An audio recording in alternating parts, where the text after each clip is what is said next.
The U.S. solar industry is booming, but domestic manufacturing still struggles to meet demand. Where are these panels coming from, and why are imports still so high?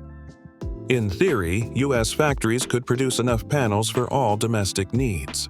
But in 2024, the U.S. imported more panels than it used for the entire year. In 2024, the U.S. imported nearly 14 gigawatts of solar cells and over 54 gigawatts of finished panels, far above installation demand, as developers stockpiled inventory. Costs, ramp-up delays, tariff policies, and supply chain gaps keep imports high despite domestic potential. Most solar cells now come from Southeast Asia, with China contributing only a tiny share due to tariffs.